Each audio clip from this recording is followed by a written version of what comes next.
High കൂട്ടുകാരെ, നമ്മൾ നേരത്തെ പഠിച്ച ചാപ്റ്ററിൽ നിന്നെല്ലാം വ്യത്യസ്തമായിട്ടുള്ളൊരു ചാപ്റ്ററാണ് നിങ്ങൾക്ക് സെക്കൻഡ് ചാപ്റ്റർ പഠിക്കാനുള്ളത്. SSLC ഹിസ്റ്ററിയിൽ പ്രത്യേകിച്ച് പറയാനാണെങ്കിൽ ഹിസ്റ്ററിയിലെ തന്നെ ഏറ്റവും പ്രധാനപ്പെട്ട വേൾഡ് ഹിസ്റ്ററിയുമായി ബന്ധപ്പെട്ട ഒരു ഭാഗമാണ് രണ്ടാമത്തെ ചാപ്റ്റർ എന്ന് പറയുന്നത്. ചാപ്റ്ററിൻ്റെ പേര് ഇതാണ്, world in the 20th century revolution എന്നാണ്. World in the 20th century revolution, world in 20th century revolution 20ാം നൂറ്റാണ്ടിൽ ലോകത്ത് നടന്ന പ്രധാനപ്പെട്ട സംഭവങ്ങളാണ് ഈ ചാപ്റ്ററിൽ നമുക്ക് പഠിക്കുവാനുള്ളത്. അപ്പം 20ാം നൂറ്റാണ്ടിനെ കുറിച്ച് പറയാനാണെങ്കിൽ 20ാം നൂറ്റാണ്ടിലാണ് ലോക പ്രശസ്തമായിട്ടുള്ള ഒരുപാട് സംഭവങ്ങൾ ലോകത്ത് നടന്നിട്ടുണ്ട്. പ്രത്യേകിച്ച് പറയാനാണെങ്കിൽ first world war, second world war, ഒന്നാം ലോകവും രണ്ടാം ലോക മഹായുദ്ധവും ഒക്കെ നടന്നത് ഈ കാലഘട്ടത്തിലാണ്. അതുപോലെ തന്നെ ചേരാ നയം, പാലസ്തീനിൽ നടക്കുന്ന പ്രധാനപ്പെട്ട പ്രശ്നങ്ങളൊക്കെ 20ാം നൂറ്റാണ്ടിൻ്റെ പ്രധാനപ്പെട്ട പ്രമേയങ്ങളാണ്. അപ്പോൾ ഇതിനകത്ത് നമ്മൾ പോകുന്നതിന് മുമ്പ് നമുക്ക് ആദ്യം പഠിക്കാനുള്ളത് ഈ കാലഘട്ടത്തിലെ ഏറ്റവും പ്രധാനപ്പെട്ട രണ്ട് ടേമുകൾ നമ്മൾ മനസ്സിലാക്കണം. Capitalism and imperialism. ക്യാപിറ്റലിസവും അതുപോലെ തന്നെ ഏതാണ് ഇമ്പീരിയലിസം. ക്യാപിറ്റലിസം ആണ് പിന്നെ എന്തായി മാറുന്നത്? ക്യാപിറ്റലിസം വെച്ചാൽ മുതലാളിത്തം. എന്താണ് മുതലാളിത്തം? അത് പിന്നീട് ഇമ്പീരിയലിസം എന്ന് പറഞ്ഞാൽ എന്താണ്? സാമ്രാജ്യത്വം എന്ന് പറയും. രണ്ട് ടൈം എപ്പോഴും പരീക്ഷയ്ക്ക് ചോദിക്കാറുണ്ട്, ക്യാപിറ്റലിസം അതുപോലെ തന്നെ ഇമ്പീരിയലിസം. എന്താണ് മുതലാളിത്തം, എന്താണ് സാമ്രാജ്യത്വം എന്ന് പറയുന്നത്? അതിന് നമുക്ക് ഒരാളെ പരിചയപ്പെടണം. അതാണ് ഇംഗ്ലണ്ട് എന്ന് പറയുന്നത്. ഇംഗ്ലണ്ടിൽ നടന്ന ഏറ്റവും പ്രധാനപ്പെട്ട ഒരു റവല്യൂഷനാണ് ഇൻഡസ്ട്രിയൽ റവല്യൂഷൻ. എന്താണ് ഇൻഡസ്ട്രിയൽ റവല്യൂഷൻ? ഇൻഡസ്ട്രിയൽ റവല്യൂഷൻ പറയാനാണെങ്കിൽ large scale production happened with the help of machines in factories. അതായത് വലിയ തോതിലുള്ള ഒരു വിപ്ലവം എന്തിൻ്റെ പേരിലൊക്കെയാണ്? മെഷീൻസും അതുപോലെ തന്നെ ഫാക്ടറിയും. അതായത് യന്ത്രത്തിൻ്റെ സഹായത്തോടെ വൻതോതിലുള്ള യന്ത്രവൽക്കരണം എവിടെ തുടങ്ങി? ഇംഗ്ലണ്ടിൽ തുടങ്ങി. ഇംഗ്ലണ്ടിൽ തുടങ്ങിയ ഡേറ്റും അതുപോലെ തന്നെ കാലഘട്ടവും പറിച്ചു വെച്ചിരിക്കണം. It started in England during the 18th സെഞ്ച്വറിയാണ്. 18ാം നൂറ്റാണ്ടിലാണ് എന്ത് നടക്കുന്നത്? Industrial revolution. മനസ്സിലാക്കണേ, 18ാം നൂറ്റാണ്ടിലാണ് ഇംഗ്ലണ്ടിൽ എന്ത് നടക്കുന്നത്? വ്യാവസായിക വിപ്ലവം നടക്കുന്നത്. വ്യാവസായിക വിപ്ലവം എന്ന് പറഞ്ഞാൽ യന്ത്രവൽക്കരണം എന്ന് പറയും. യന്ത്രങ്ങളുടെ കണ്ടുപിടുത്തവും, ഉദാഹരണത്തിന് നമ്മൾ സ്പിന്നിങ് ജെന്നി എന്നൊക്കെ പറയുന്ന പലതരത്തിലുള്ള യന്ത്രങ്ങൾ ഈ കാലഘട്ടത്തിലാണ്. അപ്പോൾ ഇംഗ്ലണ്ടിൽ വൻതോതിലുള്ള വ്യാവസായിക വിപ്ലവം നടന്നു. ഏത് കാലഘട്ടത്തിലാണ്? 18ാം നൂറ്റാണ്ടിൽ. ഈ 18ാം നൂറ്റാണ്ടിൽ ഇംഗ്ലണ്ടിൽ നടന്ന വ്യാവസായിക വിപ്ലവം സൃഷ്ടിച്ച രണ്ട് പ്രധാനപ്പെട്ട ഘടകങ്ങളാണ് എന്ന് പറഞ്ഞാൽ, ഒന്ന് ഏതാണ്? ക്യാപിറ്റലിസം. രണ്ടാമത്തേന്ന് പറയുന്നത് imperialism.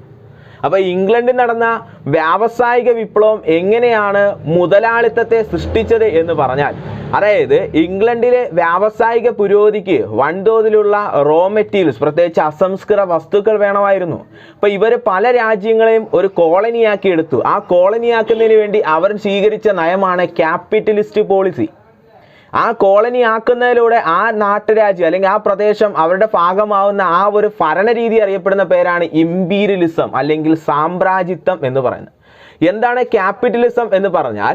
The economic system in which protection and distribution are controlled by capitalist. എന്താണ്? The economic system in which protection and distribution are controlled by capitalist. ഒരു എക്കോണമിയിൽ, ഒരു സമ്പദ് വ്യവസ്ഥയിൽ എന്താണ് ഉൽപാദനവും വിതരണവും ആരുടെ നിയന്ത്രണത്തിലായിരിക്കും? മുതലാളിത്തത്തിൻ്റെ അല്ലെങ്കിൽ മുതലാളിമാരുടെ നിയന്ത്രിതം. അതാണെന്ന് പറഞ്ഞാൽ ക്യാപിറ്റലിസ്റ്റ് നയം എന്ന് പറയുന്നത്. വിത്ത് എയിം ടു ഇൻക്രീസ് പ്രോഫിറ്റ്. ക്യാപിറ്റലിസ്റ്റിന് ഒരേ ഒരു എയിം മാത്രമേ ഉള്ളൂ. ക്യാപിറ്റലിസ്റ്റ് നയത്തിന് ഒരേ ഒരു ലക്ഷ്യം മാത്രമേ ഉള്ളൂ. അതെന്താണ്? പരമാവധി ലാഭമാണ്. പരമാവധി ലാഭം നേടിയെടുക്കാനാണ് ക്യാപിറ്റലിസ്റ്റ് പോളിസി ഏറ്റവും കൂടുതൽ എന്ത് ചെയ്യുന്നത്? ലക്ഷ്യം. മുതലാളിമാരുടെ പ്രധാനപ്പെട്ട ലക്ഷ്യം എന്തുവാ? പ്രോഫിറ്റ് തന്നെയാണ്, അല്ലേ? ഏതൊരു കാര്യം എടുത്തു നോക്കിയാലും മുതലാളിമാർ ലക്ഷ്യം വെക്കുന്ന എന്തുവാ? ലാഭം നേടിയെടുക്കുക എന്നാണ്. അല്ലാതെ ആരും ഒരു സഹായം ഒന്നും ചെയ്യാറില്ല. ഇപ്പോൾ ക്യാപിറ്റലിസ്റ്റ് നയത്തിൻ്റെ പ്രധാനപ്പെട്ട നയം എന്ന് പറഞ്ഞാൽ എന്ത് തന്നെയാണ്? അവരുടെ ലക്ഷ്യം എന്ന് പറയുന്ന പ്രോഫിറ്റാണ്. The economic system in which production and distribution are controlled by the capitalist with aim to increase profit. The economic system, ഒരു സമ്പദ് വ്യവസ്ഥയിൽ എന്താണ്? In which protection and distribution, രണ്ട് കാര്യങ്ങൾ എക്കോണമിയിൽ ക്യാപിറ്റലിസ്റ്റ് ലക്ഷ്യം വെക്കുന്നത് എന്താണ്? ഉൽപാദനവും വിതരണവും. അത് ആരുടെ നേതൃത്വത്തിലാണെന്ന് പറഞ്ഞത്? Are controlled by capitalist. മുതലാളിമാരുടെ നേതൃത്വത്തിലായിരിക്കും. അപ്പോൾ ഒരു എക്കോണമിയിലെ ഉൽപാദനവും വിതരണവും ആരുടെ നിയന്ത്രണത്തിലായിരിക്കും? മുതലാളിമാരുടെ നിയന്ത്രണത്തിലായിരിക്കും. ഇവരുടെ പ്രധാനപ്പെട്ട ലക്ഷ്യം എന്ന് പറഞ്ഞാൽ എന്താണ്? പരമാവധി ലാഭമാണ്. ഇതിനെയാണ് എന്തെന്ന് പറയുന്നത്? മുതലാളിത്തം എന്ന് പറയുന്നത്. എന്താണ്? വിത്ത് എയിം ടു ഇൻക്രീസ് പ്രോഫിറ്റ്. ലാഭത്തിനായിരിക്കും അവർ എന്ത് ചെയ്യുന്നത്? ലക്ഷ്യം വെക്കുന്നത്. അപ്പൊ ഇതിന്റെ പ്രധാനപ്പെട്ട റീസൺസ് എന്ന് പറയാണ് റീസൺസ് അല്ലെങ്കിൽ പ്രധാനപ്പെട്ട കാരണങ്ങൾ എന്തൊക്കെയാണ്? അതായത് എന്തുകൊണ്ടാണ് ക്യാപിറ്റലിസ്റ്റുകൾ ഇൻവെസ്റ്റ് ചെയ്യുന്നത്, അല്ലെങ്കിൽ മുതലാളിമാർ എന്തുകൊണ്ടാണ് ഒരു എക്കോണമിയിൽ ഇൻവെസ്റ്റ് ചെയ്യുന്നത്, എന്താണ് അവരുടെ പ്രധാനപ്പെട്ട കാരണങ്ങൾ, അല്ലെങ്കിൽ എന്ത് ലാഭമാണ് അവർക്ക് കിട്ടുന്നതെന്നാണ് പറയുന്നത്. First point, trade unions protest capitalist exploitation in Europe reduced the profit of capitalist, so they invest colonies. Very very important. അതായത് ഈ ഒരു കാലഘട്ടത്തിൽ നടന്ന ഏറ്റവും പ്രധാനപ്പെട്ട ഒരു പ്രത്യേകത എന്ന് പറയുന്നത്, മുതലാളിത്ത അല്ലെങ്കിൽ ഇംഗ്ലണ്ടിലെ മുതലാളിമാരുടെ താല്പര്യങ്ങൾ സംരക്ഷിക്കുന്നതിന് വേണ്ടി അവർ എവിടെ ഇൻവെസ്റ്റ് ചെയ്യാൻ തുടങ്ങി? Invested in colonies. പുതിയതായിട്ട് പിടിച്ചെടുക്കുന്ന കോളനികളിൽ എന്ത് ചെയ്യാൻ തുടങ്ങി? ഇൻവെസ്റ്റ് ചെയ്യാൻ തുടങ്ങി. ഇവരെ പ്രോഫിറ്റ് ലക്ഷ്യമാക്കിയാണ്. The trade unions protest capitalist exploitation in Europe reduced the profit of the capitalists, so they invested in colonies. കോളനികളിൽ സാമ്പത്തിക ലക്ഷ്യം അല്ലെങ്കിൽ പ്രധാനപ്പെട്ട അവരെ ലാഭം ലക്ഷ്യമാക്കി കോളനികളെ ചൂഷണം ചെയ്യുക, അവിടുത്തെ പരമാവധി ലാഭം അല്ലെ പ്രത്യേകിച്ച് അവിടുത്തെ റോ മെറ്റീരിയൽസ് എന്ത് ചെയ്യുക? കളക്ട് ചെയ്യുക. നോക്കണം, ദേ ഫൗണ്ട് എന്താണ്? Facilities such as availability of cheap labour. ഇതിൻ്റെ പ്രധാനപ്പെട്ട പ്രത്യേകതകളാണ് പറഞ്ഞു പോകുന്നത്. Cheap labour, availability of raw materials. ഇതിൻ്റെ ഏറ്റവും പ്രധാനപ്പെട്ട പ്രത്യേകത എന്ന് പറഞ്ഞു കഴിഞ്ഞാൽ വളരെ ചിലവ് കുറഞ്ഞ രീതിയിൽ ആരെ കിട്ടും? തൊഴിലാളികളെ കിട്ടും. അതുപോലെ എന്താണ്? അസംസ്കൃത വസ്തുക്കളുടെ ലഭ്യത. അതായത് മുതലാളിത്തത്തിൻ്റെ പ്രധാനപ്പെട്ട ഒരു വലിയൊരു ഗുണമെന്ന് പറയുന്നത് വളരെ ചിലവ് കുറഞ്ഞ രീതിയിൽ ആരെ കിട്ടുന്നു? എന്താണ്? തൊഴിലാളികളെ കിട്ടുന്നു. അതുപോലെ തന്നെ റോ മെറ്റീരിയൽസ് കളക്ട് ചെയ്യാൻ വേണ്ടിയാണ് ഇവർ വരുന്നത്. അസംസ്കൃത വസ്തുക്കൾക്ക് എന്ത് ചെയ്യുന്നു? ഇവർക്ക് കിട്ടുന്നു. ഇതിൻ്റെ ഏറ്റവും മറ്റൊരു പ്രത്യേകത, the European sold these industrial product in the market of Asia, Africa colonies. ഇവർ ഉൽപ്പാദിപ്പിക്കുന്ന, പ്രത്യേകിച്ച് മുതലാളിത്ത നയത്തിലൂടെ അല്ലെങ്കിൽ മുതലാളിമാർ ഉൽപ്പാദിപ്പിക്കുന്ന അല്ലെങ്കിൽ ക്യാപിറ്റലിസ്റ്റ് ഉൽപ്പാദിപ്പിക്കുന്ന ഉൽപ്പാദനങ്ങൾ എവിടെയാണ് അവർ വിൽക്കുന്നത്? രണ്ട് പ്രധാനപ്പെട്ട കോണ്ടിനെന്റിലാണ്. ഒന്ന് ഏഷ്യയിലും ആഫ്രിക്കയിലും. അതായത് ഏഷ്യയിലും ആഫ്രിക്കയിലുമാണ് ഇവരെന്ത് സ്ഥാപിച്ചിരുന്നത്? കോളനികൾ സ്ഥാപിച്ചിരുന്നത്. ഫോർ എക്സാമ്പിൾ ഇന്ത്യ, നമുക്ക് ഇന്ത്യ പറയാം. ഇന്ത്യ ഏഷ്യയിലെ ഒരു പ്രധാനപ്പെട്ട രാജ്യമാണ് എന്ന് പറയുന്നത് ഇന്ത്യ. ഇന്ത്യയിൽ കോളനി സ്ഥാപിച്ചത് ആര് എന്ന് ചോദിച്ചാൽ ആരാണ്? ഇംഗ്ലണ്ടാണ്. ആരാണ്? ഇംഗ്ലണ്ട് ഉൽപ്പാദിപ്പിക്കുന്ന, പ്രത്യേകിച്ച് നമ്മുടെ ഇന്ത്യ പോലെയുള്ള നിരവധി രാജ്യങ്ങളിൽ നിന്ന് അസംസ്കൃത വസ്തുക്കൾ എന്ത് ചെയ്യുക? ചൂഷണം ചെയ്യുക. അത് ഇംഗ്ലണ്ടിൽ പോയി ഒരു ഫൈനൽ പ്രോഡക്റ്റ് ആയിട്ട് മാറ്റിയിട്ട് അത് എവിടെ കൊണ്ട് വിൽക്കുക? ഇന്ത്യ തന്നെ വിൽക്കുക. അതായത് നമ്മുടെ സാധനങ്ങൾ തന്നെ ഇവിടുന്ന് കയറ്റിക്കൊണ്ട് പോയിട്ട് അതിനെ ഒന്ന് മോഡിഫൈ ചെയ്തിട്ട് നമ്മളെ കൊണ്ട് തന്നെ വേടിപ്പിക്കുക. That is capitalist. ഇതാണ് അവരുടെ എന്താണ്? ഒരു മുതലാളിത്ത നയമെന്ന് പറയുന്നത്. The Europeans sold this industrial product in the market of Asia, Africa colonies. ഏഷ്യയിലും ആഫ്രിക്കയിലും അവർ ഉൽപ്പാദിപ്പിച്ചിരുന്ന സാധനങ്ങൾ എന്ത് ചെയ്തു? വിറ്റഴിച്ചിരുന്നു.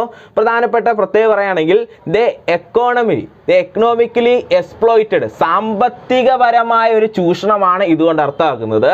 Such nation using political power and military force. ഈ സാമ്പത്തിക ചൂഷണത്തിന് വേണ്ടി അവർ എന്തിനൊക്കെ ഉപയോഗപ്പെടുത്തിയിരുന്നു? രാഷ്ട്രീയപരമായ ഒരു ശക്തിയായിട്ട് അവർ മാറി. അതുപോലെ എന്താണ്? ഒരു സൈനിക ശക്തിയായിട്ടും മാറി. ഓക്കെ, അപ്പോൾ നമ്മൾ പറഞ്ഞത് ഇംഗ്ലണ്ടിൽ നടന്ന വ്യാവസായിക വിപ്ലവമാണ്. എങ്ങനെ വ്യാവസായിക വിപ്ലവം എന്നാൽ large scale protection happened with the help of machines in factories. Large scale production, വൻതോതിലുള്ള ഒരു ഉൽപാദനം എന്തിനെ ബേസ് ചെയ്താ? With the help of machines. എന്താണ്? യന്ത്രങ്ങളെ ബേസ് ചെയ്ത് വൻതോതിലുള്ള ഉൽപാദനം എവിടെ നടന്നു? ഇംഗ്ലണ്ടിലാണ്. വ്യാവസായിക വിപ്ലവം നടന്ന ഇംഗ്ലണ്ടിലാണ്. മനസ്സിലാക്കണം, വ്യാവസായിക വിപ്ലവം നടന്ന എവിടെയാണ്? England. It started in England during the 18th century. ഇത് എവിടെയാണ് രൂപപ്പെട്ടതെന്ന് വെച്ചാൽ എവിടെയാണ്? ഇംഗ്ലണ്ടിലാണ്. 18ാം നൂറ്റാണ്ടിലാണ് രൂപപ്പെട്ടത്. അപ്പോൾ ഇംഗ്ലണ്ടിൽ രൂപപ്പെട്ട വ്യാവസായിക വിപ്ലവത്തിൻ്റെ ഫലമായി രൂപപ്പെട്ടതാണ് ക്യാപിറ്റലിസവും അതുപോലെ തന്നെ ഇംപീരിയലിസവും. ക്ലിയർ ആക്കി മനസ്സിലാക്കണേ. അപ്പോൾ എന്താണ് ക്യാപിറ്റലിസ്റ്റ് നയം എന്ന് ചോദിച്ചാൽ, ഒരു രാജ്യത്തിൽ നടപ്പിലാക്കുന്ന ഒരു പ്രത്യേക ഒരു വലിയൊരു രാജ്യം മറ്റൊരു ചെറിയ കോളനിയാക്കി മറ്റ് രാജ്യങ്ങളെ മാറ്റുകയും അവിടുത്തെ സാമ്പത്തികപരമായി അവരെ ചൂഷണം ചെയ്യുക, അവരുടെ അസംസ്കൃത വസ്തുക്കൾ എന്ത് ചെയ്യുക, കൊള്ളയടിക്കുക, അവിടെ ഒരു രാഷ്ട്രീയ ശക്തിയായിട്ട് മാറുക, ഇങ്ങനെയൊക്കെ മാറുന്ന ഒരു പ്രക്രിയയാണ് എന്ന് പറഞ്ഞാൽ ക്യാപിറ്റലിസ്റ്റ് പോളിസി എന്ന് പറഞ്ഞത്. ക്യാപിറ്റലിസത്തിന്റെ ഏറ്റവും പ്രധാനപ്പെട്ട ലക്ഷ്യം എന്ന് പറയുന്നത് സാമ്പത്തിക ലാഭം മാത്രമാണ്. ഇത് economic system in which protection and distribution are controlled by capitalist. Capitalist നയത്തിൽ ഒരു സമ്പദ് വ്യവസ്ഥയിൽ എന്തൊക്കെയാണ്? പ്രൊട്ടക്ഷൻ ആൻഡ് ഡിസ്ട്രിബ്യൂഷൻ, ഉൽപാദനവും വിതരണവും ആരുടെ കയ്യിലായിരിക്കും? മുതലാളിമാരുടെ കയ്യിലായിരിക്കും. With the aim of increase profit. ഇവരുടെ പ്രധാനപ്പെട്ട ലക്ഷ്യം എന്ന് പറയുന്നത് എന്താണ്? ലാഭം മാത്രമാണ്. ലാഭത്തിന് വേണ്ടി ഇവർ എന്തും ചെയ്യും. ഓക്കെ, എന്തുകൊണ്ടാണ് ഇവരെ കോളനികളിൽ ഇത്തരത്തിലുള്ള ക്യാപിറ്റലിസ്റ്റ് നയങ്ങൾ നടപ്പിലാക്കിയെന്നാണ് നമ്മൾ പറഞ്ഞത്. Trade unions protest capitalist exploitation in Europe reduced the profit of the capitalists, so they invested in colonies. ഇത്തരത്തിലുള്ള നയങ്ങൾ ആദ്യം അവർ നടപ്പിലാക്കിയത് കോളനികളിലായിരുന്നു. പ്രത്യേകിച്ച് ഇവരുടെ എന്തൊക്കെ നടപ്പിലാക്കാൻ പറ്റും? സാമ്പത്തിക ചൂഷണം നടപ്പിലാക്കാൻ പറ്റും. ഇവരുടെ ലാഭം എല്ലാം എവിടെ നേടിയെടുക്കാൻ പറ്റും? കോളനികളിൽ നേടിയെടുക്കാൻ പറ്റും. ഓക്കെ, എന്താണ് ഇവർക്ക് കോളനികളിൽ നിന്ന് കിട്ടുന്ന കാര്യങ്ങളാണ് നമ്മൾ അടുത്ത പറഞ്ഞത്. They founded facilities such as availability of cheap labour. ഇവരുടെ സാമ്പത്തിക പുരോഗതിക്ക് വേണ്ടി, പ്രത്യേകിച്ച് ഇംഗ്ലണ്ടിലെ മുതലാളിമാരുടെ സാമ്പത്തിക ലാഭത്തിന് വേണ്ടി വൻതോതിൽ വില കുറഞ്ഞ രീതിയിൽ ആരെ ലഭിക്കുന്നു? തൊഴിലാളികളെ ലഭിക്കുന്നു. ചീപ്പ് ലേബർ, വളരെ വില കുറഞ്ഞ രീതിയിൽ. Okay, availability of raw materials, വൻതോതിലുള്ള അസംസ്കൃത വസ്തുക്കളുടെ ലഭ്യത, ഇതും ഒരു പ്രധാനപ്പെട്ട കാരണമായിരുന്നു. The Europeans sold these industrial production in the market of Asia Africa countries. ഇവരുടെ പ്രധാനപ്പെട്ട ഈ അസംസ്കൃത വസ്തുക്കൾ ഉൽപ്പാദിച്ചുണ്ടാക്കുന്ന ഫൈനൽ പ്രോഡക്റ്റ്, പ്രത്യേകിച്ച് ഇവർ തന്നെ ഉണ്ടാക്കിയ കോളനി, ഞാൻ നേരത്തെ പറഞ്ഞ കണക്ക് ഇംഗ്ലണ്ട് ഇന്ത്യ എന്ന് പറഞ്ഞ രാജ്യത്തെ പിടിച്ചെടുത്തിട്ട് ഇന്ത്യയിലെ അസംസ്കൃത വസ്തുക്കൾ എന്ത് ചെയ്യുക? ഇംഗ്ലണ്ടിലേക്ക് കയറ്റുമതി ചെയ്യുക, അതൊരു ഫൈനൽ പ്രോഡക്റ്റ് ആക്കി മാറ്റുക, ആ ഫൈനൽ പ്രോഡക്റ്റ് വിൽക്കുന്ന ഒരു മാർക്കറ്റ് ആക്കുക. ഏതിനെ? ഇന്ത്യയെ. That is capitalism. ഇതിനെയാണെന്ന് പറഞ്ഞാൽ മുതലാളിത്ത നയം. എന്താണ് അവർ ലക്ഷ്യം വെക്കുന്നത്? സാമ്പത്തികപരമായ ലാഭം മാത്രമാണ്. ഇവർ പ്രധാനമായിട്ട് ഏതൊക്കെ രാജ്യങ്ങളിലാണ് ഇംഗ്ലണ്ട് അവരുടെ സാമ്പത്തിക ലാഭം അല്ലെങ്കിൽ അവർ വിറ്റഴിച്ചിരുന്നത് എന്ന് ചോദിച്ചാൽ ഏഷ്യയിലും ആഫ്രിക്കയിലുമായിരുന്നു. economically exploited such nations using political power and military force. അതാണ് ലാസ്റ്റ് നമ്മൾ പറഞ്ഞത്. ഈ ഒരു സാമ്പത്തിക തന്ത്രം നിലനിർത്തുന്നതിന് വേണ്ടി, ഈ ഒരു സാമ്പത്തികപരമായ വിജയം നേടിയെടുക്കുന്നതിന് വേണ്ടി അവർ കൊണ്ടുവന്ന പുതിയ നയങ്ങളായിരുന്നു ഏതൊക്കെയെന്ന് പറഞ്ഞാൽ ഒരു പൊളിറ്റിക്കൽ പവറായിട്ട് മാറുക, ഒരു മിലിറ്ററി പവറായി മാറുക, ഒരു രാഷ്ട്രീയ അധികാരം എന്ന് വെച്ചാൽ ഇന്ത്യ എന്ന് പറയുന്ന രാജ്യത്തെ ഇംഗ്ലണ്ട് എങ്ങനെയാണോ ഭരിച്ചത് അതുപോലെ ഇന്ത്യയിലെ നാട്ടുരാജാക്കന്മാരെയും മറ്റ് പ്രശ്നങ്ങളെയൊക്കെ അവർ എങ്ങനെയാണ് അടിച്ചമർത്തിയത്, അതാണ് മിലിറ്ററി ഫോഴ്സ് എന്ന് പറയുന്നത്. ഓക്കെ, ഇതൊക്കെ നമ്മൾ നേരത്തെയുള്ള വിപ്ലവങ്ങളിലൊക്കെ മനസ്സിലാക്കിയതാണ്. അപ്പോൾ ഇതിനെയൊക്കെ ചേർത്ത് പറയുന്ന പേരാണെന്ന് പറയുന്നത് ഇറ്റ് ഈസ് കോൾഡ് കൊളോണിയലിസം എന്ന് പറഞ്ഞാൽ. ഇതിനെയാണ് ഒരു കോളനി വാഴ്ച എന്ന് പറഞ്ഞാൽ. സിമ്പിളായിട്ട് പറഞ്ഞാൽ ഒരു രാജ്യത്തിൻ്റെ സാമ്പത്തികപരമായി ചൂഷണം ചെയ്യുന്ന ഒരു തന്ത്രമാണ് എന്ത്? ക്യാപിറ്റലിസം. ഇവരുടെ പ്രധാനപ്പെട്ട ലക്ഷ്യമെന്ന് പറയുന്നത് സാമ്പത്തിക ചൂഷണമാണ്. ഫോർ എക്സാമ്പിൾ ഇന്ത്യ എങ്ങനെയാണോ ചൂഷണം ചെയ്യുന്നത് അതുപോലെയുള്ള ഒരു നയമാണ്. ഓക്കെ, ഇതായിരുന്നു 20-ാം നൂറ്റാണ്ടിൽ ലോകത്തുണ്ടായ ഏറ്റവും പ്രധാനപ്പെട്ട പുരോഗതികളിൽ ഒന്നാമത്തത്. അപ്പോൾ നമ്മൾ പറഞ്ഞത് ക്യാപിറ്റലിസം ആണ് ഇവിടെ പറഞ്ഞത്. ഇനി നമുക്ക് എന്തുണ്ട്? ഇമ്പീരിയലിസം ഉണ്ട്. ക്യാപിറ്റലിസത്തിൻ്റെ സൃഷ്ടിയാണ് എന്ന് പറയുന്നത് സാമ്രാജ്യത്വം അല്ലെങ്കിൽ ഇമ്പീരിയലിസം എന്ന് പറയുന്നത്. അടുത്തതാണ് ഇമ്പീരിയലിസം അല്ലെങ്കിൽ സാമ്രാജ്യത്വ നയം എന്ന് പറയുന്നത്. എന്താണ് സാമ്രാജ്യത്വം എന്ന്? നേരത്തെ നമ്മൾ കൊളോണിയലിസം പറഞ്ഞു, അടുത്തതെന്ന് പറഞ്ഞാൽ എന്താണ്? സാമ്രാജ്യം. അപ്പം കൊളോണിയലിസം എന്ന് പറയുന്നത് കോളനികളിൽ നടപ്പിലാക്കുന്നതാണ്. ഈ കോളനികളെ നടപ്പിലാക്കുന്ന അതേപോലെ തന്നെ ബന്ധപ്പെട്ട ഒന്നാണ് സാമ്രാജ്യത്വ നയം എന്ന് പറയുന്നത്. എന്താണ് സാമ്രാജ്യത്വം എന്ന് പറഞ്ഞാൽ? The distinctive phase of flow of finance capital to colonies is known as imperialism. ഇത്രയേ ഉള്ളൂ. അതായത് ഇവിടുത്തെ മുതലാളിമാർ മുതലാളിമാർ കോളനികളിൽ നടപ്പിലാക്കുന്ന, പ്രത്യേകിച്ച് മുതലാളിമാർ കോളനികളിൽ എന്താണ് അത് നിലനിർത്തിക്കൊണ്ട് പോവുകയാണെങ്കിൽ, ഒരു കോളനിയെ അതേപോലെ തന്നെ നിലനിർത്തിക്കൊണ്ട് പോവുകയാണെങ്കിൽ അതെന്തായി മാറുന്നു? സാമ്രാജ്യത്വമായി മാറുന്നു. കുറച്ചും കൂടെ വ്യക്തമായിട്ട് പറഞ്ഞാൽ how did imperialism affect colonies, ഇത് പറയുമ്പോൾ കുറച്ചും കൂടെ വ്യക്തമാവും കോളനികളിൽ എങ്ങനെയാണ് സാമ്രാജ്യത്വം എന്ത് ചെയ്തത്, സ്വാധീനിച്ചതെന്ന് പറഞ്ഞാൽ. ഒന്നാമത്തെ point, imperialism destroyed the traditional economic system of the colonies. Imperialism destroyed the traditional economic system of the colonies. അതായത് സാമ്രാജ്യത്വ നയം എന്ന് പറയുന്നത് ഒരു രാജ്യത്തിൻ്റെ അല്ലെങ്കിൽ ഒരു സമൂഹത്തിൻ്റെ പരമ്പരാഗതമായ ട്രഡീഷണൽ എക്കണോമിക് സിസ്റ്റം, പരമ്പരാഗതമായ സമ്പദ് വ്യവസ്ഥയെ എന്ത് ചെയ്തു? തകർത്തു. ഇപ്പോൾ ഇന്ത്യ എന്ന് പറയുന്ന രാജ്യത്തിൻ്റെ പരമ്പരാഗതമായ സമ്പദ് വ്യവസ്ഥ പറയുന്നത്, നമുക്ക് ഇന്ത്യയുടെ ചരിത്രം, ബ്രിട്ടീഷ് ഈസ്റ്റ് ഇന്ത്യ കമ്പനി ഇന്ത്യയിൽ വരുന്നതിന് മുമ്പ് നമ്മൾ നോക്കിക്കഴിഞ്ഞാൽ മുഗളന്മാരുടെയും അതുപോലെ തന്നെ സുൽത്താനേറ്റ് കാലഘട്ടത്തിലൊക്കെ പറയുന്നുണ്ട് agriculture was the main occupation. ഇവരുടെ പ്രധാനപ്പെട്ട തൊഴിൽ കൃഷിയായിരുന്നു. ഒരു വെൽത്തി എക്കോണമി ആയിരുന്നു ഇന്ത്യ എന്ന് പറയുന്നത്. പരമ്പരാഗതമായി കുടിൽ വ്യവസായത്തിനും കൃഷി മേഖലയും എല്ലാം കൊണ്ടും വളരെയധികം പുരോഗതി പ്രാപിച്ച ഒരു സമ്പദ് വ്യവസ്ഥയാണ്. അതുകൊണ്ടാണ് ഈ വിദേശികളൊക്കെ ഇന്ത്യയിലേക്ക് വരുന്നത്. ഓക്കെ, എന്നാൽ സാമ്രാജ്യത്വ നയത്തിൻ്റെ ഫലമായിട്ട് imperialism destroyed the traditional economic system of the colonies. സാമ്രാജ്യത്വ നയം ഒരു സമ്പദ് വ്യവസ്ഥയുടെ എന്തിനെ തകർത്തു? പരമ്പരാഗതമായ സാമ്പത്തിക വ്യവസ്ഥയെ തകർത്തു. ഇന്ത്യക്കുണ്ടായിരുന്ന പരമ്പരാഗതമായ സമ്പദ് വ്യവസ്ഥയെ പൂർണ്ണമായിട്ട് തകർത്തടിച്ചു. ആര്? British East India Company. അവർ പറയുന്നത് കൃഷി ചെയ്യണം. കാരണം ഇവിടെ നെൽകൃഷി ചെയ്തിട്ടുണ്ടോ, പാടത്ത് നെല്ല് ചെയ്തിട്ടുണ്ടോ, അവർക്കൊരു ഗുണമില്ല. അവരെന്തിലേക്ക് മാറ്റി? പ്രത്യേകിച്ച് നാണ്യവിളകളിലേക്ക്, അവർക്ക് ലാഭമുണ്ടാകുന്ന നയത്തിലേക്ക് ഇന്ത്യയിലെ പ്രത്യേകിച്ച് തൊഴിലാളികളെ മാറ്റി. ഓക്കെ, അപ്പോൾ അതാണ് ഇവിടുത്തെ മറ്റൊരു പ്രത്യേകത. മാത്രമല്ല, അപ്പോൾ പരമ്പരാഗതമായ സമ്പദ് വ്യവസ്ഥ തകർത്തത് മാത്രമല്ല, നമ്മൾ നേരത്തെ പറഞ്ഞു ക്യാപിറ്റലിസ്റ്റിൽ അവരൊരു പൊളിറ്റിക്കൽ പവറായി മാറി. അത് തന്നെയാണ് ഇവിടെ ഇംപീരിയലിസത്തിലും വരുന്നത്. Administrative and judicial system were replaced.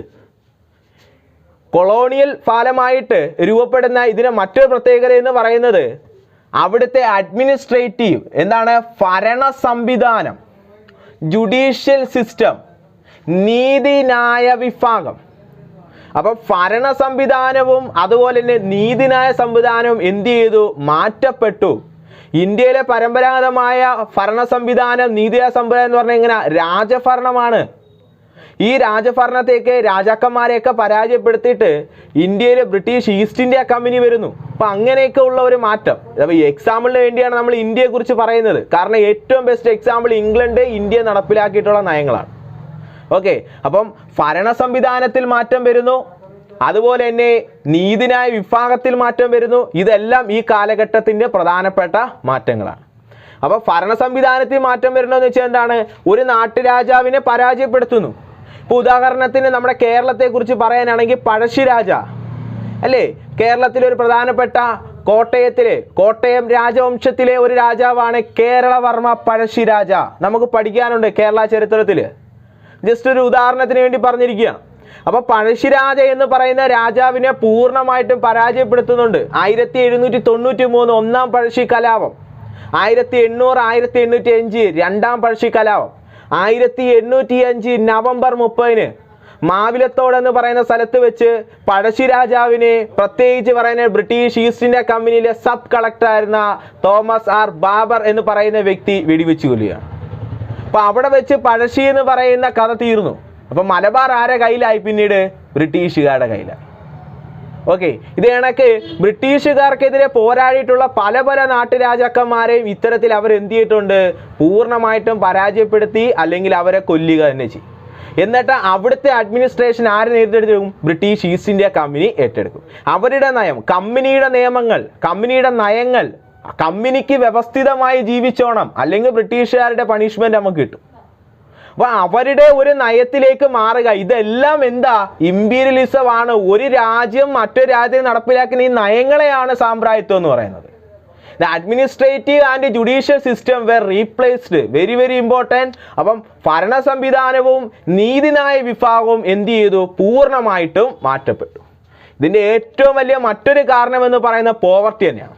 The poverty and unemployment increased.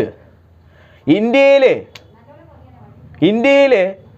ദാരിദ്ര്യവും അതുപോലെ തന്നെ തൊഴിലില്ലായ്മയും വൻതോതിൽ വർദ്ധിച്ചത് ഈ സാമ്രാജ്യത്തിൻ്റെയൊക്കെ ഫലമായിട്ടാണ്.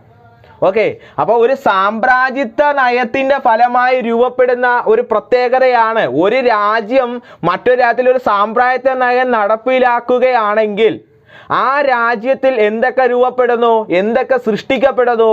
ദാരിദ്ര്യം ഉണ്ടാവുന്നു, അതുപോലെ തന്നെ തൊഴിലില്ലായ്മ ഉണ്ടാവുന്നു. The poverty and unemployment increased, വർദ്ധിക്കുന്നു. ദാരിദ്ര്യവും തൊഴിലില്ലായ്മയും എന്ത് ചെയ്യുന്നു? വർദ്ധിക്കുന്നു. നമ്മൾ നാഷണൽ മൂവ്മെൻ്റ് ഒക്കെ നേരത്തെ പഠിച്ച സമയത്ത് ഒരു പ്രധാനപ്പെട്ട നേതാവിനെ പറഞ്ഞായിരുന്നു, ദാദാഭായ് നെവറോജി അല്ലേ? ഇന്ത്യൻ എക്കണോമിക്സിൻ്റെ പിതാവ്, the father of Indian economics, the father of Indian political science, Indian സാമ്പത്തിക ശാസ്ത്രത്തിൻ്റെയും ഇന്ത്യയുടെ രാഷ്ട്രമീമാംസയുടെയും പിതാവ് എന്നറിയപ്പെടുന്നത് ദാദാഭായ് നെവറോജി. സ്വരാജ് എന്ന പദം ആദ്യമായിട്ട് ഉപയോഗിച്ച വ്യക്തി, ബ്രിട്ടീഷ് ഈസ്റ്റ് ഇന്ത്യ കമ്പനിയിൽ അംഗമായ ആദ്യ ഇന്ത്യക്കാരൻ, ഈസ്റ്റ് ഇന്ത്യ അസോസിയേഷൻ രൂപീകരിച്ചത്. Okay, the poverty and un-British rule in India, important. അദ്ദേഹം തന്നെ എഴുതിയ ഒരു കൃതിയുണ്ട്, poverty and un-British rule in India. Poverty and un-British rule in India, ഇന്ത്യയിലെ ബ്രിട്ടീഷുകാരുടെ ചൂഷണവും അതുപോലെ തന്നെ എന്താണ് ചൂഷണവും അതുപോലെ തന്നെ സാമ്പത്തികപരമായിട്ടുള്ള അവരുടെ നയങ്ങളും ബ്രിട്ടീഷ് ഭരണത്തെക്കുറിച്ച് എഴുതിയതാണ്. അപ്പോൾ ഇതിനകത്ത് തന്നെ വ്യക്തമായിട്ട് ദാദാഭായ് നെവറോജി പറയുന്നുണ്ട്, ഇന്ത്യയുടെ സമ്പത്ത് വൻതോതിൽ എങ്ങോട്ട് പോയിക്കൊണ്ടിരിക്കുന്നു? ഇംഗ്ലണ്ടിലേക്ക്. അതിനെ എടുത്തു പറയാനാണെങ്കിൽ ഡ്രെയിൻ തിയറി അല്ലെങ്കിൽ ചോർച്ചാ സിദ്ധാന്തം എന്ന് പറയുന്നു. അപ്പൊ ഇന്ത്യയിലെ ചോർച്ചാ സിദ്ധാന്തം എന്ന് പറയുന്ന കൃതി രചിച്ചതും ആര് എന്ന് ചോദിച്ചാൽ ആരാണ്? ദാദാഭായ് നെവറോജി. കോൺഗ്രസിലെ ഏറ്റവും പ്രായം കൂടിയ നേതാവ് ആരെന്ന് ചോദിച്ചാൽ ആരാ? ദാദാഭായ് നെവറോജി തന്നെ. ഓക്കെ, അപ്പം പാഴ്സി മതക്കാരനായ കോൺഗ്രസ് പ്രസിഡന്റ് പറഞ്ഞായിരുന്നു, പാഴ്സി മതക്കാരനായ കോൺഗ്രസ് പ്രസിഡന്റ് ആരെന്ന് ചോദിച്ചാൽ ആരാണ്? ദാദാഭായ് നെവറോജി. ആ നെവറോജി തന്നെ പറയുന്നുണ്ട്, ഇന്ത്യയുടെ ദാരിദ്ര്യത്തിന് പ്രധാന കാരണം ഇത്തരത്തിലുള്ള സാമ്രാജ്യത്വ നയമാണ്, പ്രത്യേകിച്ച് ബ്രിട്ടീഷുകാർ എന്ത് നയം നടപ്പിലാക്കുന്നത്? ഇംപീരിയലിസ്റ്റ് നയമാണ്. അപ്പോൾ ഇംപീരിയലിസ്റ്റ് നയത്തിൻ്റെ ഫലമായാണ് ഇന്ത്യ പൂർണ്ണമായിട്ട് എന്ത് ചെയ്തത്? ദാരിദ്ര്യത്തിലേക്ക് എത്തിയത്. The poverty and unemployment increased. ഇന്ത്യയെ പോലെയുള്ള ഇത്തരത്തിൽ ബ്രിട്ടീഷുകാർ ഏതൊക്കെ രാജ്യങ്ങളിൽ സാമ്രാജ്യത്വ നയം നടപ്പിലാക്കിയിട്ടുണ്ടോ അവിടുത്തെ ഏറ്റവും പ്രത്യേകത ദാരിദ്ര്യവും അതുപോലെ തന്നെ തൊഴിലില്ലായ്മയാണ്. ഓക്കെ, ദെൻ നാച്ചുറൽ റിസോഴ്സസ്, പ്രകൃതി വിഭവങ്ങൾ. ഓക്കെ, പ്രകൃതി വിഭവങ്ങൾ വേർ വൈഡ്ലി എക്സ്പ്ലോയിറ്റഡ്, വൻതോതിൽ എന്ത് ചെയ്തു? ചൂഷണം ചെയ്യപ്പെട്ടു. അപ്പം പ്രകൃതി വിഭവങ്ങളെ അവർ വെറുതെ വിട്ടില്ല, പൂർണ്ണമായിട്ടും ഇന്ത്യയെ പോലെയുള്ള മറ്റ് യൂറോപ്പ്, പ്രത്യേകിച്ച് ഏഷ്യ, ആഫ്രിക്ക തുടങ്ങിയ രാജ്യങ്ങളിലാണ് ഇംഗ്ലണ്ട് കോളനികൾ സ്ഥാപിച്ചത്. അപ്പോൾ ഇത്തരത്തിലുള്ള രാജ്യങ്ങളിലെ പ്രകൃതി വിഭവങ്ങൾ പൂർണ്ണമായിട്ടും അവരെന്ത് ചെയ്യുകയാണ്? എക്സ്പ്ലോയിറ്റഡ് ചെയ്യുകയാണ്, പൂർണ്ണമായിട്ടും ചൂഷണം ചെയ്യുകയാണ്. നാച്ചുറൽ റിസോഴ്സ്, പ്രകൃതി വിഭവങ്ങൾ എന്ന് പറയുമ്പോൾ നമ്മുടെ പ്രധാനപ്പെട്ട രാജ്യത്തിലെ ഏറ്റവും പ്രധാനപ്പെട്ട പ്രകൃതി വിഭവങ്ങൾ, അതാണ് നമ്മൾ റോ മെറ്റീരിയൽസ് എന്നൊക്കെ പറയുന്നത്. ഓക്കെ, ചീപ്പായിട്ടുള്ള റേറ്റിലാണ് ഇവിടുന്ന് എടുത്തുകൊണ്ട് പോകുന്നത്. ഇവിടുന്ന് വളരെ തുച്ഛമായ പൈസയ്ക്ക് എടുത്തുകൊണ്ട് പോയിട്ട് അതൊരു ഫൈനൽ പ്രോഡക്റ്റ് ആയിട്ട് ഇന്ത്യയെ തന്നെ കൊണ്ടുവിൽക്കും. Okay, the natural resource were widely exploited. മാത്രമല്ല ഏതൊക്കെ മേഖലയിൽ അവരുടെ പ്രത്യേകിച്ച് ഇംപീരിയലിസ്റ്റ് നയം കാണാമെന്ന് ചോദിച്ചു കഴിഞ്ഞാൽ art, literature, language, culture and education were destroyed. ഏതൊക്കെ മേഖലയിൽ അവർ മാറ്റം കൊണ്ടുവന്നു? കല, സാഹിത്യം, ഭാഷ, സംസ്കാരം, അതുപോലെ തന്നെ വിദ്യാഭ്യാസം. കലയിലും സാഹിത്യത്തിലും ഭാഷയിലും അതുപോലെ തന്നെ സംസ്കാരത്തിലും വിദ്യാഭ്യാസവും അവർ മാറ്റിമറിച്ചു. ഇന്ത്യയിൽ പരമ്പരാഗതമായി ഉണ്ടായിരുന്ന വിദ്യാഭ്യാസം എന്ന് പറയുന്നത് ഗുരുകുല വിദ്യാഭ്യാസമാണ്. ഗുരുവിൻ്റെ കൂടെ തന്നെ താമസിച്ച് എന്ത് ചെയ്യുന്നു? വിദ്യ അഭ്യസിക്കും. എന്നാൽ ബ്രിട്ടീഷുകാർ വന്നതോടെ വിദ്യാഭ്യാസത്തെയൊക്കെ അങ്ങ് മാറ്റി അല്ലേ, ഇംഗ്ലീഷ് വിദ്യാഭ്യാസം കൊണ്ടുവന്നു, മെക്കാളെ മിനിറ്റ്സ് നടപ്പിലാക്കി. മെക്കാളെ പറയുന്ന ഏറ്റവും വലിയൊരു കൊട്ടേഷൻ ഉണ്ട്, രൂപത്തിലും കാഴ്ചയിലും മാത്രമാണ് ഇന്ത്യക്കാർ, എന്നാൽ സ്വഭാവത്തിൽ, അഭിരുചിയിൽ, ചിന്തയിൽ എല്ലാത്തിലും ആരാണ്? ഒരു യൂറോപ്യൻ ജനതയെ സൃഷ്ടിക്കുന്ന വിദ്യാഭ്യാസ നയം, മെക്കാളെ മിനിറ്റ്സ്. അതിനുശേഷം വുഡ് ഡെസ്പാച്ച് വന്നു, വുഡിന്റെ വിദ്യാഭ്യാസ രേഖ. വുഡിന്റെ വിദ്യാഭ്യാസ രേഖ പറയുന്നത് പ്രാഥമിക തരത്തിലുള്ള അല്ലെങ്കിൽ തദ്ദേശീയപരമായ വിദ്യാഭ്യാസം അവരുടെ മാതൃഭാഷയിലും, എന്നാൽ ഉയർന്ന വിദ്യാഭ്യാസം എന്ന് പറയുന്നത് ഇംഗ്ലീഷ് മാധ്യമത്തിലായിരിക്കും. അതായത് ഇംഗ്ലീഷ് ഇന്ത്യയിൽ എന്തായിരിക്കണം? പ്രഥമ ഭാഷയായിരിക്കണം. അന്ന് വരെ പേർഷ്യൻ ഭാഷയായിരുന്നു. പ്രത്യേകിച്ച് മുഗളന്മാരുടെ കാലഘട്ടത്തിൽ, സുൽത്താനേറ്റ് കാലഘട്ടത്തിൽ, അവരുടെ കാലഘട്ടത്തിൽ ഇന്ത്യയിലെ പ്രധാനപ്പെട്ട ഭാഷ എന്ന് പറയുന്നത് ഏതെന്ന് വെച്ചാൽ ഏതാ? പേർഷ്യൻ ഭാഷ. അതൊക്കെ അങ്ങോട്ട് മാറ്റിയിട്ട് ഇംഗ്ലീഷ് ഔദ്യോഗിക ഭാഷയാക്കി മാറ്റിയത് ഏത് കാലഘട്ടത്തിലാണ്? ഈ ബ്രിട്ടീഷ് ഈസ്റ്റ് ഇന്ത്യ കമ്പനിയുടെ കാലഘട്ടത്തിലാണ്. അപ്പം കലാസാഹിത്യം അതുപോലെ തന്നെ സംസ്കാരത്തിലും മാറ്റിമറിച്ചു അല്ലേ.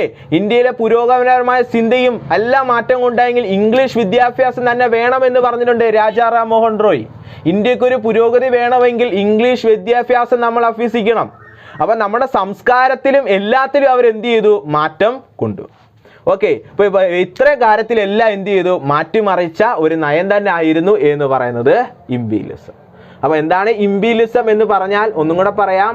The distinctive phase of flow of finance capital to colonies is known as imperialism. Okay, ഇപ്പം കൊളോണിയലിസത്തിനെ പോലെ തന്നെയാണ് സാമ്രാജ്യത്വ നയം. സാമ്രാജ്യത്വ നയം എങ്ങനെയാണ് ഒരു കോളനിയിലെ സ്വാധീനിച്ചത്? ഒരു കോളനിയിലെ ഒരു സാമ്രാജ്യത്വ നയം എങ്ങനെയാണ് സ്വാധീനിച്ചത് നമ്മൾ പറഞ്ഞു. The imperialism destroyed the traditional economic system of the colonies.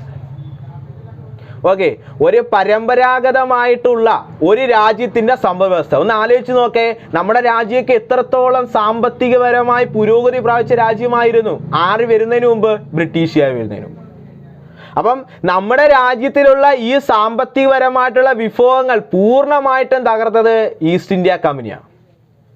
Okay, ബ്രിട്ടീഷുകാരുടെ ഈ സാമ്രാജ്യത്വ നയം, ബ്രിട്ടീഷ് ഈസ്റ്റ് ഇന്ത്യ കമ്പനിയുടെ ഇത്തരത്തിലുള്ള സാമ്പത്തിക ചൂഷണം ഒരു രാജ്യത്തിൻ്റെ പരമ്പരാഗതമായ സമ്പദ്വ്യവസ്ഥ എന്ത് ചെയ്തു? തകർത്തു. The imperialism destroyed the traditional economic system of the colonies.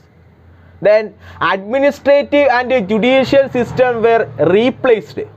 ഒരു രാജ്യത്തിൻ്റെ ഭരണ സംവിധാനത്തെയും അതുപോലെ തന്നെ നീതിന്യായ വിഭാഗത്തെയും പൂർണ്ണമായിട്ടും മാറ്റി.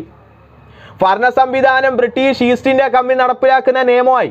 ഇപ്പോൾ ബ്രിട്ടീഷുകാർ ഒരു സ്ഥലം പിടിച്ചെടുത്താൽ കമ്പനി നിയമമായിരിക്കും അവിടെ എന്ത് ചെയ്യുന്നത്? നടപ്പിലാകും. ആ കമ്പനി നിയമത്തിനനുസരിച്ചായിരിക്കും അവിടെ എന്ത് ചെയ്യുന്നത്? ഭരണം നടപ്പിലാക്കുന്നത്. പൂർണ്ണമായിട്ടും അത് കമ്പനി ഭരണത്തിന് കീഴിൽ വന്നു. ഉദാഹരണത്തിന് ഞാൻ നേരത്തെ പറഞ്ഞതുപോലെ പഴശ്ശിരാജാവിനെ പരിചയപ്പെടുത്തുന്നത് പോലെ ഇന്ത്യയിലെ പല പ്രദേശങ്ങൾ ഈസ്റ്റ് ഇന്ത്യ കമ്പനി തന്നെ നിലവിൽ വരുന്നത് 1757 1757 നടന്ന പ്ലാസി യുദ്ധത്തിൽ ബംഗാളിലെ നവാബായിരുന്ന സിറാജുദ്ദൗളയെ പരാജയപ്പെടുത്തി ബംഗാൾ മുഴുവൻ അവർ പിടിച്ചെടുത്തു.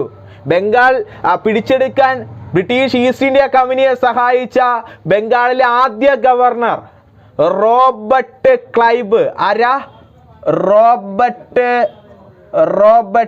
ക്ലൈവ് പറയുന്ന വലിയൊരു കൊട്ടേഷൻ ഉണ്ട്. എനിക്കൊരു 2000 പട്ടാളക്കാരെ അയച്ചു തരിക, ഞാനൊരു സാമ്രാജ്യം പിടിച്ചെടുക്കാം.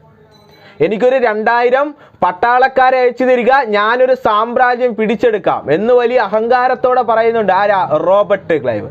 അപ്പോൾ പൂർണ്ണമായിട്ടും അവരുടെ രീതിയിൽ മാറുകയാണ്. അപ്പോൾ ഒരു ഭരണ സംവിധാനവും ഒരു നീതിന്യായ വിഭാഗവും എന്ത് ചെയ്തു? പൂർണ്ണമായിട്ടും കമ്പനി ഭരണത്തിന് കീഴിൽ മാറി. ഇപ്പോൾ ഈ സാമ്രാജ്യത്വ നയത്തിൻ്റെ ഫലമായി ആ രാജ്യത്ത് സൃഷ്ടിക്കപ്പെടുന്ന പ്രധാനപ്പെട്ട 2 ഘടകങ്ങളുണ്ട്. ഒന്ന് ദാരിദ്ര്യവും മറ്റൊന്ന് തൊഴിലില്ലായ്മയും. Poverty and unemployment increased in colonies. ഒരു രാജ്യത്തിലെ കോളനികളിൽ എന്ത് രൂപപ്പെട്ടു? ദാരിദ്ര്യം രൂപപ്പെട്ടു, അതുപോലെ തന്നെ തൊഴിലില്ലായ്മയും രൂപപ്പെട്ടു. ഓക്കെ, മറ്റൊരു പ്രധാനപ്പെട്ട കാര്യം natural resource were widely exploited. പ്രകൃതി വിഭവങ്ങൾ വൻതോതിൽ അവർ ചൂഷണം ചെയ്തിട്ടുണ്ട്. പ്രകൃതി വിഭവങ്ങൾ നമ്മുടെ എത്രത്തോളം പ്രകൃതി വിഭവങ്ങൾ ഈസ്റ്റ് ഇന്ത്യ കമ്പനി ഇന്ത്യയിൽ നിന്ന് കൊണ്ടുപോയിട്ടുണ്ട്. ഓക്കെ, അതെല്ലാം കൊണ്ടുപോയിട്ട് അവരൊരു ഫൈനൽ പ്രോഡക്റ്റ് ആയിരിക്കും വിൽക്കുന്നു. ഉദാഹരണത്തിന് ഒരു തുണി ഉൽപ്പാദിപ്പിക്കുക എന്ന് പറയുമ്പോൾ അതിന് നൂല് നല്ല ഇഷ്ടമാണ്. ഇപ്പം ഇന്ത്യയിൽ നിന്ന് അത്തരത്തിലുള്ള റോ മെറ്റീരിയൽസ് കളക്ട് ചെയ്തുകൊണ്ട് പോയി ഇംഗ്ലണ്ടിലെ ഫാക്ടറികളിൽ, നമ്മൾ നേരത്തെ പറഞ്ഞു ഇൻഡസ്ട്രിയൽ റവല്യൂഷൻ, 18-ാം നൂറ്റാണ്ടോടെ ഇംഗ്ലണ്ടിൽ ഇൻഡസ്ട്രിയൽ റവല്യൂഷൻ നടന്നപ്പോൾ അവിടുത്തെ മിഷനറി അല്ലെങ്കിൽ മിഷൻസിലൊക്കെ സഹായത്തോടു കൂടി അത് ഫൈനൽ പ്രോഡക്റ്റ് ആക്കി അവർക്ക് വളരെ എളുപ്പമാണ്. അപ്പോൾ ഇന്ത്യയിൽ നിന്ന് ഇത്തരത്തിലുള്ള ഒരു ഉൽപ്പാദനത്തിന് വേണ്ടി ഇത് ഇംഗ്ലണ്ടിൽ കൊണ്ടുപോയി അത് എന്ത് ചെയ്തു, പ്രോഡക്റ്റ് ആക്കിയിട്ട് ഇംഗ്ലണ്ട് അതെന്താണ് ഇന്ത്യ പോലെയുള്ള രാജ്യത്തിൽ വിൽക്കുന്നു. ഓക്കെ, അതാണ് നാച്ചുറൽ റിസോഴ്സ് ഒക്കെ എന്ത് ചെയ്യുന്നു, ചൂഷണം ചെയ്യുന്നു എന്ന് പറഞ്ഞത്. മാത്രമല്ല ലാസ്റ്റ് നമ്മൾ പറയാനാണെങ്കിൽ ഇതിലൊന്നും മാത്രമല്ല അവർ കൈവെക്കാത്ത ഒരു മേഖലയില്ല ഇന്ത്യയിൽ. നോക്കേ, കലയിൽ കൈവച്ചിട്ടുണ്ട്, സാഹിത്യത്തിൽ കൈവച്ചിട്ടുണ്ട്, ഭാഷയിൽ കൈവച്ചിട്ടുണ്ട്, സംസ്കാരത്തിൽ കൈവച്ചു. ഇന്ത്യയുടെ സംസ്കാരം പൂർണ്ണമായിട്ട് നശിപ്പിച്ചു കളഞ്ഞു അല്ലേ? നമ്മൾ നേരത്തെ പറഞ്ഞതുപോലെ രൂപത്തിൽ കാഴ്ചയെ കണ്ട ഇന്ത്യക്കാരെന്നേ ഉള്ളൂ, പക്ഷെ സ്വഭാവവും മറ്റു കാര്യങ്ങളെല്ലാം ചിന്തയും ഭൗതികപരമായും ചിന്തിക്കുന്ന എല്ലാം ഒരു യൂറോപ്യൻ ജനതയാക്കി മാറ്റണം. ഇങ്ങനെയൊക്കെ മാറ്റുന്ന ഒരു നയത്തെയാണ് നമ്മൾ പൂർണ്ണമായിട്ടും എന്തെന്ന് പറയാം, ഒരു സാമ്രാജ്യത്വ നയമെന്ന് പറയാം. അങ്ങനെ ഇന്ത്യയിലെ art, literature, language, culture and education, നമ്മളെ ഭാഷയെക്കുറിച്ച് പറയാനാണെങ്കിൽ ബ്രിട്ടീഷുകാരൊക്കെ ഇവിടുന്ന് പോയെങ്കിലും അവർ കളഞ്ഞിട്ട് ഒരു ഭാഷയുണ്ട്, ഏതാ, ഇംഗ്ലീഷ്. ഇപ്പോഴും നമ്മളിത് ചുമക്കുന്നില്ലേടേ. ഇതെല്ലാം എന്താണ്, ബ്രിട്ടീഷുകാരുടെ സാമ്രാജ്യത്വ നയമാണ്.